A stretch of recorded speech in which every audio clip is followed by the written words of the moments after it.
Thanks for watching Fox 14.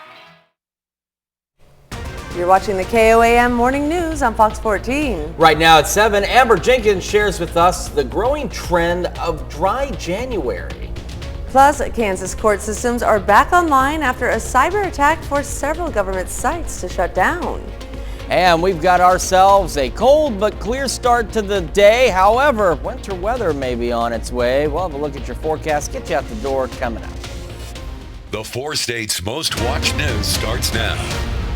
Good morning and welcome to the KOAM Morning News on Fox 14. I'm Caitlin O'Shaughnessy. I'm Chris Warner, just after 7 a.m. now on this Wednesday morning across the 4 states. So we're a couple of days past the holiday. Yep. They're a couple of days, like technically into the work new year, if you will, for yes, folks. A lot of people returning back to the office, so. Might take a few minutes to settle in, or a few days, whatever the case may be. Because I know some folks, you know, they get a couple of weeks off because there's Christmas and New Year's back to back. Yep. Or they just take that time off. And then, boy, you know, because I've taken time off. You take 3 or 4 days off in a row, and by the time you come back, just after 3 or 4 days, right? You're completely upside down. It's like the whole place has changed. So hopefully you're getting adjusted to 2024 really well. Absolutely. And a big trend that's actually taking place, dry January. It's been growing in popularity with the help of social media influencers. KOAM's Amber Jenkins spoke to one recovery center director who says sobriety is more than just a trend.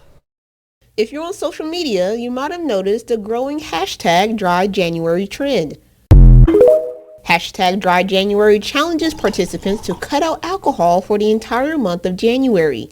Each year, more and more influencers partake in the challenge, gaining millions of views. However, Paula Donaldson at The Rock in Joplin says sobriety is more than a trend. For someone like me and many of the other people who come and here at The Rock, the Recovery Outreach Community Center, it's more about a matter of life and death. We can't just stay sober for a month. This is an ongoing process. Donaldson believes sober living goes beyond the digital space. After a month, the challenge is over, but she says sobriety is a lifelong commitment.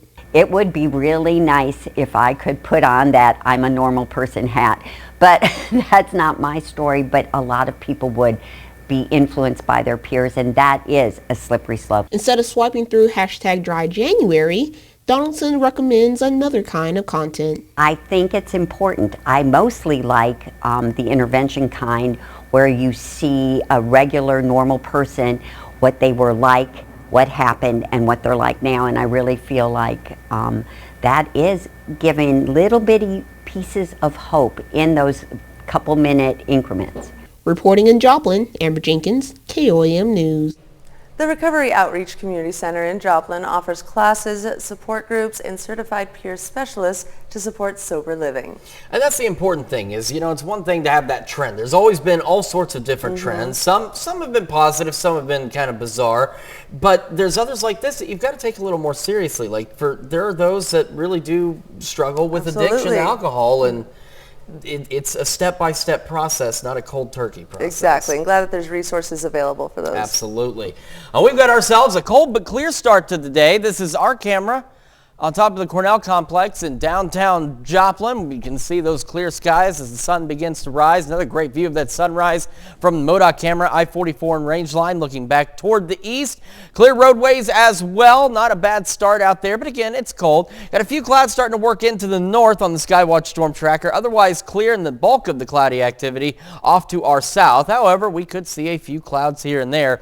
The big thing we're dealing with this morning is the patchy fog. You can see now Pittsburgh, for example, some of the lowest visibilities on this map, so that's why it's patchy fog. And we've had places, Iola earlier this morning, drop to less than a mile in visibility. And so for counties up in our northern areas, we do have dense fog advisories that run until noon today.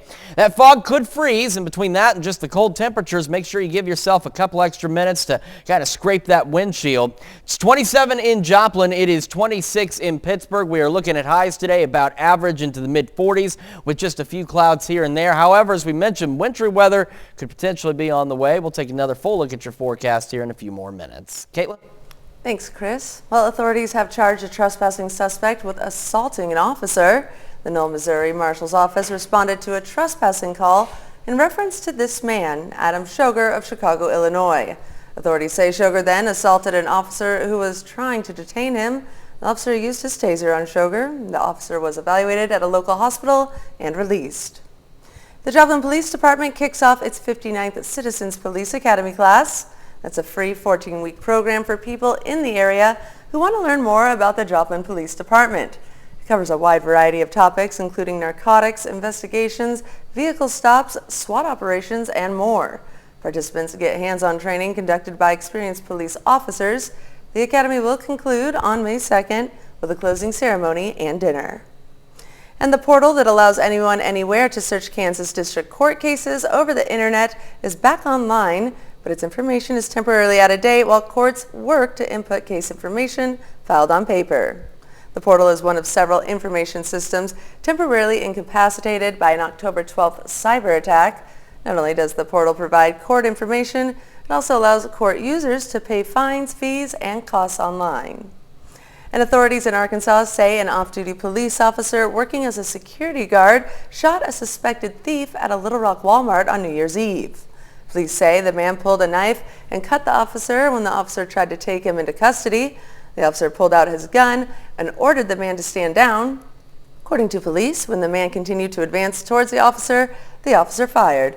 The man later died at the hospital. The officer was hospitalized and released, and the Little Rock Department is conducting an internal investigation, and a separate criminal investigation is also underway.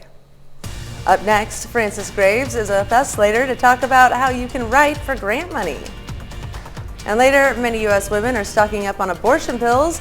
More details on that in Health Watch. You're watching the KOAM Morning News on Fox 14.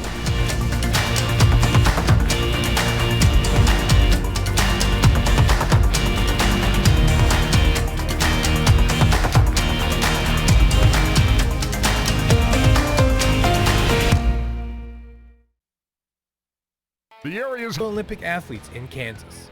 Register now and help the Pittsburgh Polar Plunge reach their goal of 32,000.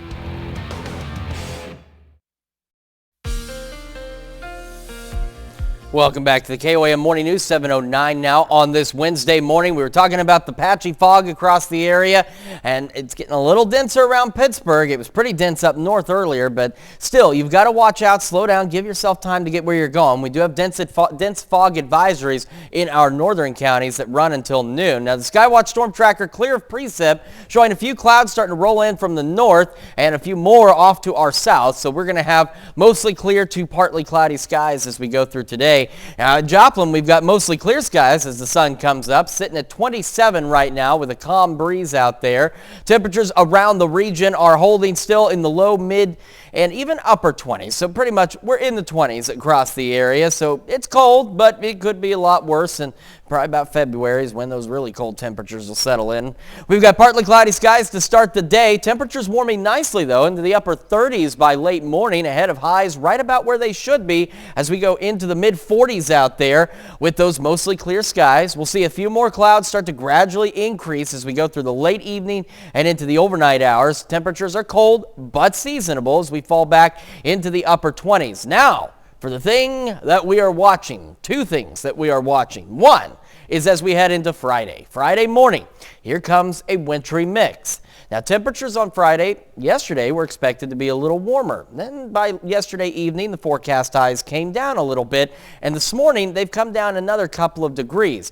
But this could still change. We're still a couple of days out, so we want to watch closely, because with winter weather, all it takes is that freezing line moving 1 mile one way or the other, and it completely throws everything into chaos. So, at this point, as we start our day Friday, a wintry mix out there, even some light snow across the area, and this is continuing until noon, so slick spots on roadways definitely going to be a concern out there, especially as we head into the lunchtime rush across the region. Now, if temperatures warm just enough, we should see a transition to rain, but as you can see, there's that opportunity that not everybody's going to warm up enough, and we may hold on to a wintry mix, a rain-snow mix, and maybe some light snow in some areas. Now, we're not anticipating significant accumulations. We'll talk about that in a moment, but still, some will be possible. Saturday, light wintry mix to start the day and maybe to wrap up the day with a few showers in between. And then as we head into Monday and Tuesday, this massive system off to our west is our next concern that we're keeping a very close eye on. Now, we're still several days away. There's 100 variables that are going to happen between now and then, but it is something we're closely watching, as it's going to start with rain and then potentially turn to snow by next Tuesday. All right, so in terms of snowfall heading into Friday, we're looking at dusting to up to an inch for most of us, 1 to 2 inches possible out west, but this is going to be fine-tuned as we get closer to Friday. Looking good tomorrow, near 50. We'll hold on to average temperatures, even above average as we go into Monday, but that's what we're watching. Monday, it's rain. Mid-50s, then we drop to 19, and we only make it to the low 30s on Tuesday. So again, we're going to watch all of this very closely for you over the next few days. That's Check Your Forecast. Now we're going to send it over to Caitlin with Health Watch. Thanks, Chris. The CDC is warning that respiratory illnesses are on the rise. The week before Christmas, more than 29,000 people were hospitalized with COVID-19. Another 15,000 were admitted for flu, and thousands more with RSV. Wastewater analysis shows more COVID-19 in the environment than this time last year. COVID hospitalizations jumped 17% in 1 week, and RSV is slowing in some parts of the country, but is still showing elevated hospitalization rates. One reason respiratory illnesses are up may be vaccination uptake is low this season. Experts recommend vaccinations and masks to help prevent getting sick. And a growing number of women are stocking up on abortion pills. That's according to new research in the JAMA Internal Medicine Journal, showing thousands of women are stockpiling abortion pills in response to new restrictions and uncertainty about future access. The company Aid Access reports that the average number of daily requests for abortion medications shot up nearly tenfold after the May 2022 news leak that the Supreme Court would overturn Roe v. Wade. Research shows there was another spike in April 2023 when there were conflicting legal rules about federal approval. The Supreme Court is expected to rule on limits on the drug this year. An RX bar is offering to pay big bucks for customers willing to accept its New Year's challenge. The protein bar brand announces its Bar the Couch Pledge. The company says that the contest is a way to motivate customers to work towards their fitness goals and stay off the couch. Customers can sign a pledge to relocate their couch for 30 days. Once signing the pledge, participants will be entered for a chance to win $2,500. Winners will also receive a year's supply of RX bars. The company is taking pledges from January 4th to the 14th at rxbarthecouch.com. And coming up, teachers in McDonald County were able to get a little extra preparation for the spring. We'll show you how they spent their day. I'm not coming out until Casey's. Well, now you have. Buy one large single-topping pizza, get the second half off. Only at Casey's. When it comes to gathering funds for a community project, getting a grant may be your best bet. Frances Graves joins us this morning to give us some tips on how to write for grants. Welcome, Frances. Thank you. All right, so tell us all about this program you guys have. Yeah, so usually K-State Research and Extension visits you to talk about agriculture or gardening or youth development or health, but we also offer assistance to communities. And one of those ways that we assist communities is through grant writing. We have grant writing classes. We also offer coaching, review of grants for folks, and then also just connecting people to the information that they need to write a successful grant. And so what are some of the use cases that people would come in and use that service for? We work a lot with cities that are looking to improve their water lines. They're trying to build sidewalks or parks or things like that. A lot of what we do is just connecting people, like I said, to resources, but also to people in other counties or cities that are trying to do the same thing or a similar project with lessons that they can learn from.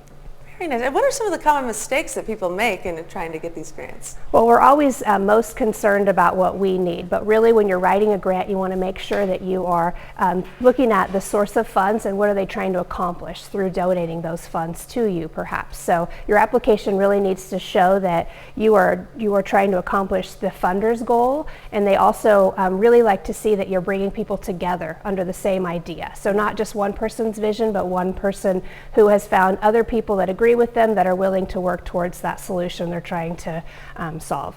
Amazing. And have the people that are taking these classes, have they had a lot of success with it? Absolutely. We track all of our results, and our grant writers have applied for and successfully received millions of dollars over the last few years. Incredible. Wow, great service. And so tell us, when are these classes all happening? So we have 2 classes. We have a grant writing basics class, which you see on your screen now, and that is in February and in March, but those are offered throughout the year. So continue to check in if these 2 months don't work for you. We also have an advanced professional course, which starts in January and runs through March, and that's for sort of the next level grant writer, the folks who maybe are wanting to apply for state or federal grants, and they want to know exactly how to do all of the steps that are necessary once they do get those funds. Excellent. And I bet classes fill up pretty quickly, right? They do, and if the class is full, there is a waiting list. So we encourage people to go ahead and sign on. And I should note that these classes, of course, are online. The materials are all available for you to download, but then there are also those Zoom meetings where you actually interact with the group over the computer. Well, it sounds like a great resource. As always, thank you for joining us for another Wildcat Wednesday. And stick around because we've got more news coming up right after this.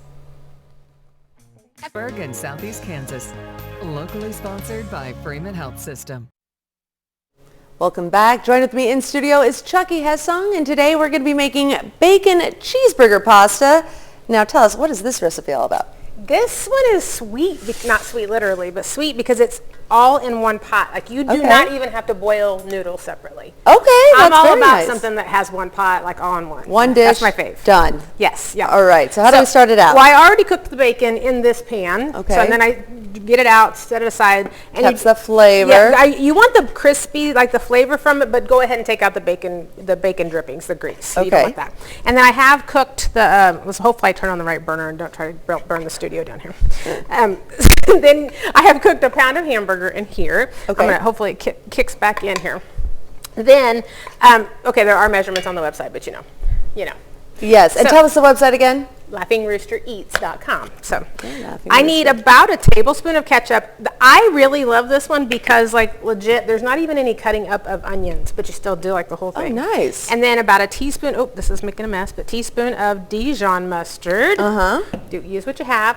You like hot sauce? Oh, you know I do. So this is a little sriracha. If you have littles in your house and you're worried about them not liking it, leave it out. It's your cooking, your deal. So about a teaspoon of that, or more if you love it. About a teaspoon, I better check. Half a teaspoon of seasoning salt. Okay. We're measuring ish there. I like the Lowry's, but I also like Tony Chachere's if you like a little spice. The garlic powder. So this is, like I said, no cutting up, even super easy. Not even cutting up onions. Yep. You can if you want to. I kind of like cutting up a little onion, but if you don't want to mess with it, the garlic powder is your friend. Okay. Little onion powder, and then a little garlic powder as well. Great. So that is it on the seasonings. Pretty easy. So yeah, I like to kind of cook this piece a little bit. This is just like a little extra. You don't have to, but I like to kind of cook it just a smidge to kind of get that ketchup to cook a minute. Okay. Stir it all in, and then even easy again. We're doing 3 cups of water. This is what I think is really interesting. I asked her, I was like, do you boil the noodles separately? And you said no. All right in here. So you have the ground beef, the seasonings. Yep. And then you throw in some water. Yep. I'm going to use this is okay. So this is a bouillon paste. Oh, okay. You can use the little cubes if you want to. I like this. I think it has a better flavor. It's about 2.5 teaspoons is what I'm throwing in there. All right. Then this is the magic. This is where the magic happens, sister. You're going to put 2 cups of macaroni noodles into here, which is to about half of the cup. So right about here. 2 cups macaroni noodles. These are kind of big fat macaroni noodles. It's good. They'll absorb it all. I know, right?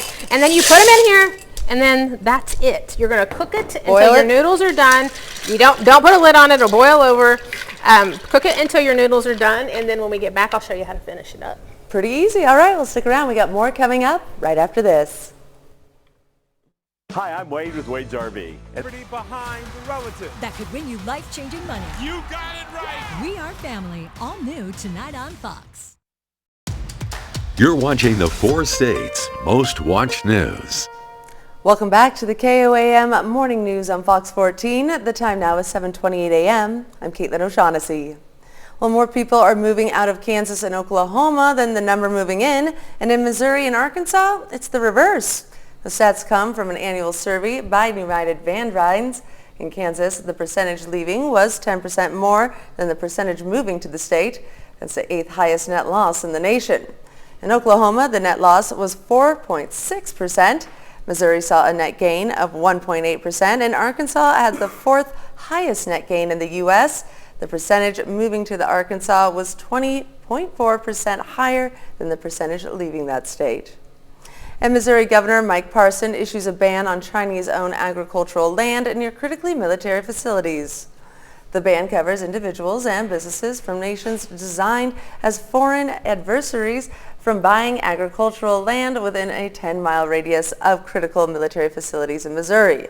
Nations currently classified as foreign adversaries include China, Cuba, Iran, North Korea, Russia, and Venezuela. And the Joplin City Council last night agreed to update the scheduling software used for its public transportation services. The $195,000 software will help the city keep its map services up and running according to its listed schedule. 80% of that cost will be reimbursed by the Federal Transit Administration. Yeah, the transit service uses a scheduling and routing software, and the item on tonight's agenda was to purchase a new software that will give us a little bit more functionality. Whenever you are out driving, it's all about the most efficient way to pick up your riders.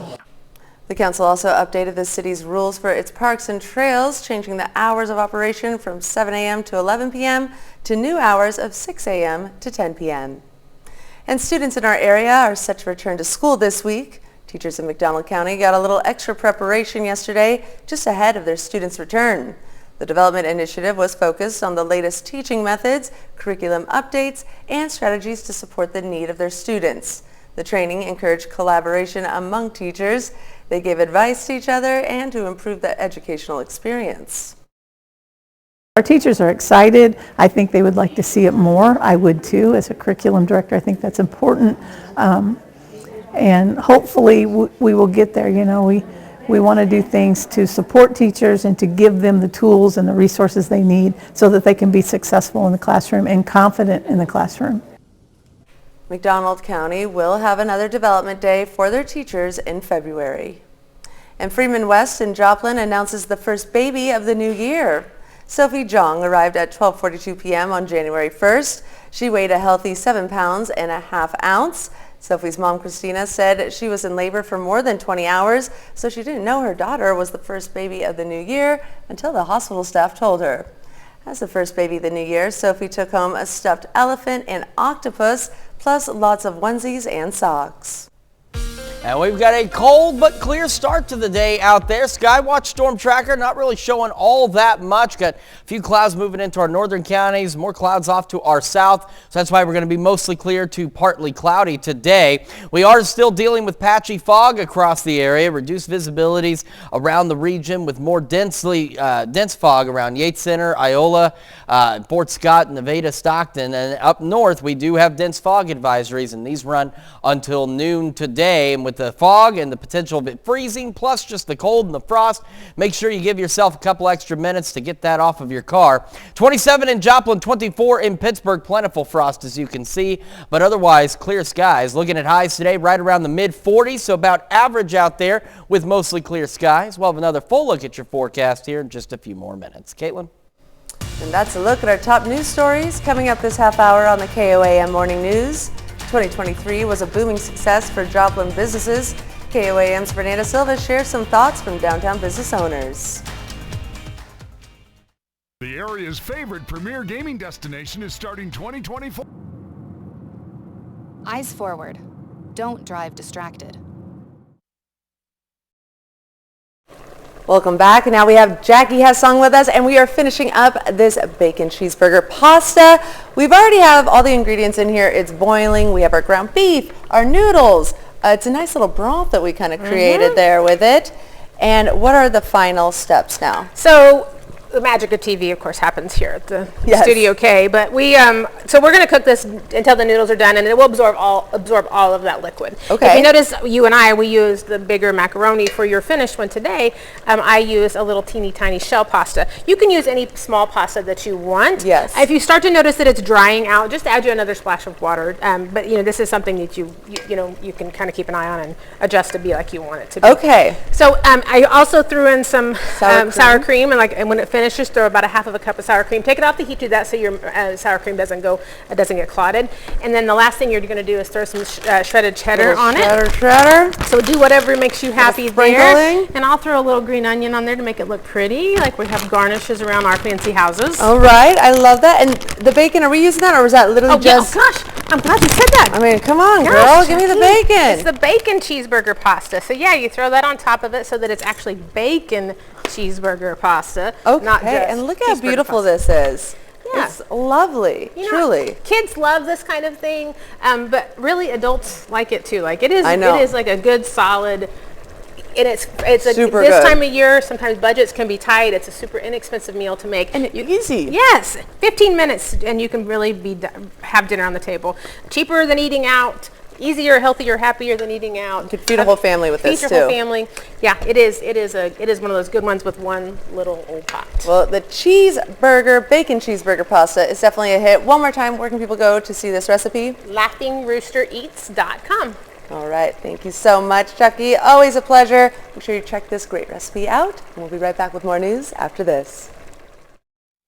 Here, Ronald McDonald House Charities, we help families feel at home, even when they can't be.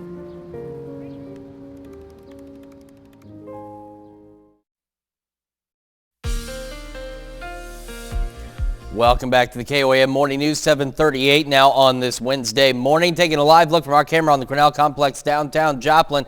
We've got some of that fog. That's why a sunrise is not as beautiful as the one we had just the other day. And you can see a little bit of that fogginess out there from here. You can also see it on the MoDOT camera, I-44 in range line. And that's what's kind of, again, blocking out that sunshine. It's not overly dense, but it's just enough to cause some inconvenient traveling. And take a look, fog near Pittsburgh from the KDOT camera on 69 just south of Pittsburgh. And here's a look at visibilities around the area. It's patchy fog and we have reduced visibilities across the region, but we have dense fog advisories in our northern counties, and these run until noon today. Skywatch Storm Tracker is clear of precipitation, just a handful of clouds out there. And that's how our day is going to be. You can also see the fog from our camera 7th and range line sitting at 27 in Joplin with a calm breeze out there. Temperatures across the region hovering right in the 20s. All of us in the 20s, ranging from 20 degrees to at the lowest upwards of 29 at the warmest so far. So a cold start, but it will warm up to about average today. A few clouds here and there into the upper 30s by late morning. We head into the afternoon.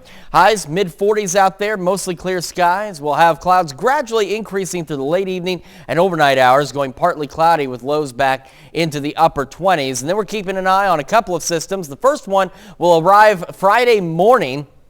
We'll have that wintry mix across the area as we get our day started. If temperatures get a little warmer, then this will turn to rain a little faster. If temperatures stay colder longer, then we're going to be dealing with a light snow and light wintry mix across the area for a little longer. But some of us will transition to rain. Others may hang on to a little bit more of that wintry stuff as we head through our Friday and into Saturday morning. Saturday, a few isolated showers and then another light wintry mix as we go through the overnight. And as we go into next week, we are keeping an eye on this system.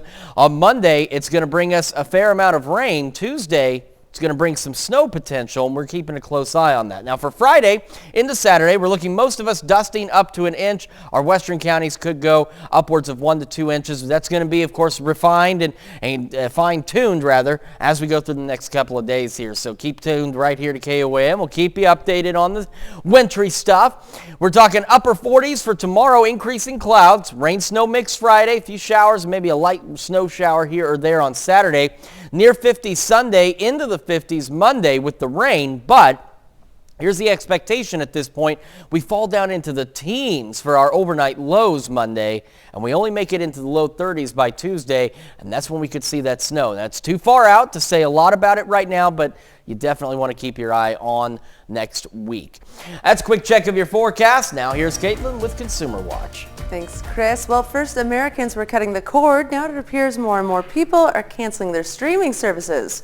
That has forced companies like Hulu, Netflix, and other streamers to bundle their products, offer discounts, or run ads to keep their businesses profitable. About 25% of subscribers have canceled at least 3 of the most popular streaming services over the past 2 years. That figure stood at just 15% 2 years ago. New research shows customer defections rose to 6.3% in November. That's a 1.2% jump from November of 2022. And the national debt has hit a new record, more than $34 trillion. It's due to a number of factors, including higher borrowing costs due to interest rates and lower tax receipts. The actual impact of high debt is debatable. Some experts believe it's a threat to the country's fiscal health, while others believe it's okay so long as the economy remains strong. Either way, expect it to become a political football. President Biden blames GOP tax cuts on the deficit, and Republicans say it's because he spent too much money. The benchmark also comes as federal spending laws are set to expire in the next few weeks. If Congress fails to pass extensions, the government could shut down. And the Downtown Joplin Alliance says 2023 was a year of growth for the city. Almost 20 new businesses opened in the area last year. KOAM's Fernanda Silva spoke to 4 new business owners to hear how their investments are going. It's going really great. Yeah, it's really going good. I think 2024 is probably, I don't know, with the elections going on, there's always a downside to it, but I'm hoping that it will stay the same, at least, or up a little bit more. Orlando Bevilacqua opened a pizza place in the heart of Joplin in the second semester of 2023. He's one of almost 20 business owners who had the chance to hang the sign "Open" on the door of their new investment in the area. Amber Peters and Christopher Hills also decided to start a business in their hometown. We've seen a lot of the new progress being put up around here. We've seen a lot of the potential in the area, so it kind of made us want to be where it's all happening at that point in time. They joined Gary McMiller in investing on Main Street. For McMiller, downtown is the best place to have a business. There is a ton of parking. It's really clean. There are a lot of opportunities here. It's right on Route 66. He believes the housing investments happening in the area will also be beneficial for local businesses. The more people that are living and spending time downtown, obviously, the more time and money they'll spend themselves. According to Downtown Joplin Alliance, there are more than 300 apartments downtown, and 200 others are under development. So we'll see some of those open up here early as we get into 2024, and then another building, the Olivia, I think will be done sometime next year in 2025. For many local businesses, foot traffic is one of the advantages of being downtown, but new stores are finding new strategies to reach clients. We bank on social media. I have a social media following that has really benefited our store, and then with us both being from Joplin, Missouri, we've just banked on our friends and family. We've never really banked on foot traffic. Banking on friends, family, or foot traffic, downtown businesses are optimistic for 2024. As much as the word keeps spreading and there's more people that keep coming in and seeing how we are and what we have to offer, I think everything will keep going smooth. Downtown's just the place to be. In Joplin, Fernanda Silva, KOAM News. According to the Downtown Joplin Alliance, over the last 5 years, more than $60 million in private investment has been made in downtown. And that'll do it for Consumer Watch this morning. Now let's take a look at the market prices before the opening bell.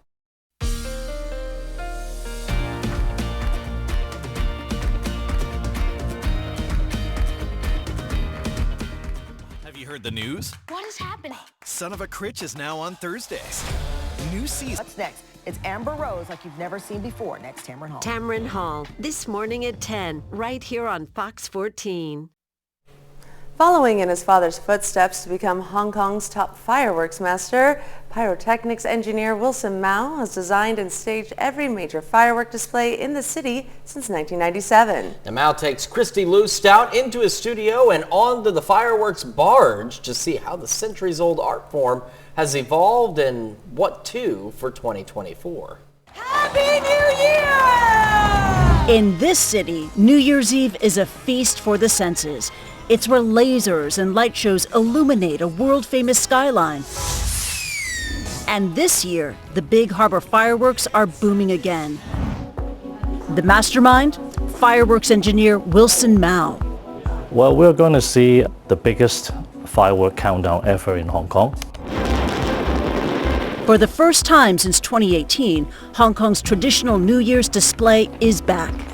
And Mao was born ready as the third generation in the family business of fireworks.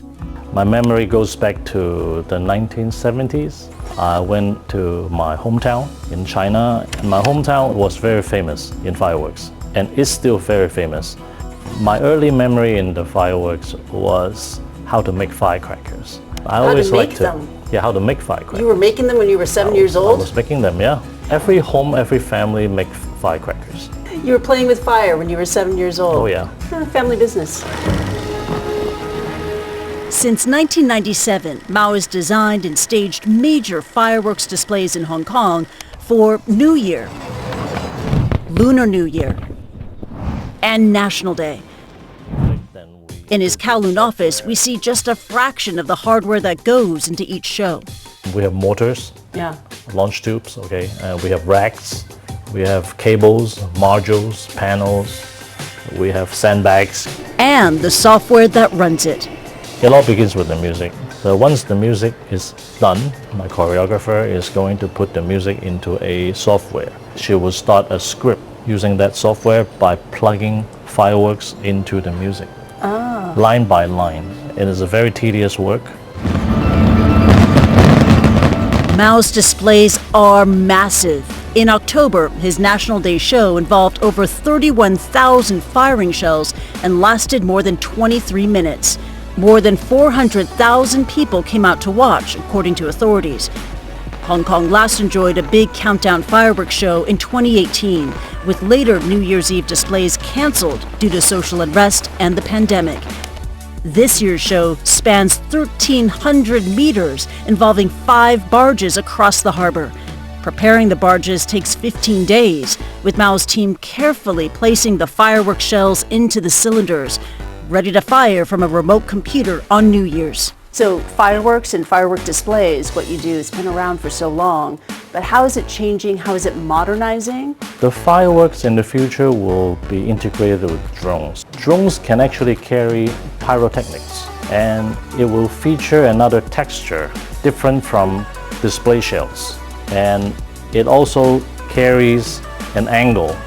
We can actually film that from drones and shooting fireworks at the same time. Wow. Technology is further igniting a craft that dates back centuries, and this pyromaster is leading the charge. So cool. That is impressive. So much That's goes a lot into of work. those. You're right. Absolutely. That's an incredible amount of work, and sounds like an incredible show to see. Absolutely. Put that on the bucket list. Absolutely. Got to get out there. We have, you may not want to get outside too quick. It's a little cold. It's a little foggy, but it's going to be a pretty decent day once we get through the morning. We've got the clear skies, and you can see some of that fog, and that fog, believe it or not, is high enough in some locations. It's obscuring the sunrise this morning, but Skywatch Storm Tracker not showing anything at this time other than a few clouds starting to roll in, and that's how we'll be. It's mostly clear, partly cloudy. We have the patchy fog across the area, dense fog in some locations, and it's starting to thicken back up around the Pittsburgh area, Yates Center, and Chanute for sure, Nevada and Stockton as well. And we do have dense fog advisories in our northern counties, and these run until noon. Between the fog, which could freeze on your windshield, plus the cold temperatures leading to frost, make sure if you're heading out that you give yourself about 1-2 minutes extra time to get some of that off of your car. 27 in Joplin, 24 in Pittsburgh right now, but clear skies overall. Mostly clear skies as we head into the afternoon. Temperatures about average, mid-40s out there. We'll have another look at your forecast and the news you need to know right after this.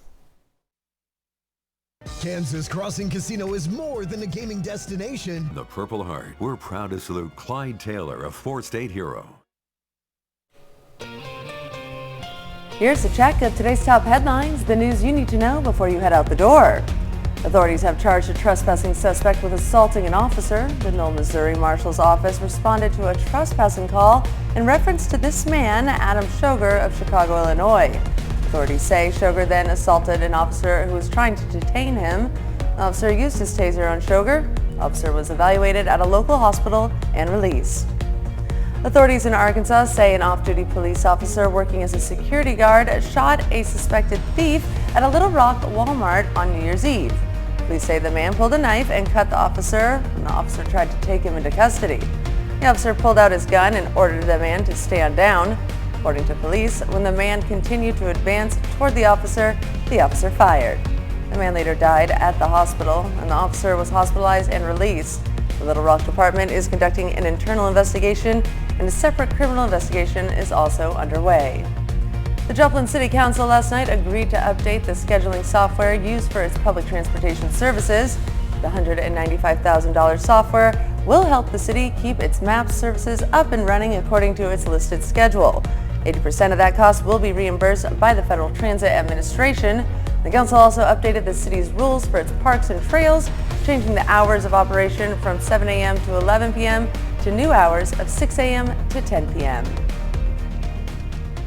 And we've got the possibility of at least some light wintry precipitation heading into Friday and into Saturday morning. Most of us to dusting up to an inch. Our western counties could pick up 1 to 2 inches out there, but it's something that'll be refined over the next 24 hours, so we'll keep you updated on that. We're looking at mid-40s today, upper 40s tomorrow across the area, and warming up as we head into Monday into the mid-50s, and we get cold Monday night ahead of some additional snow chances Thursday. Temperatures into the low 30s. So that's Tuesday. I apologize.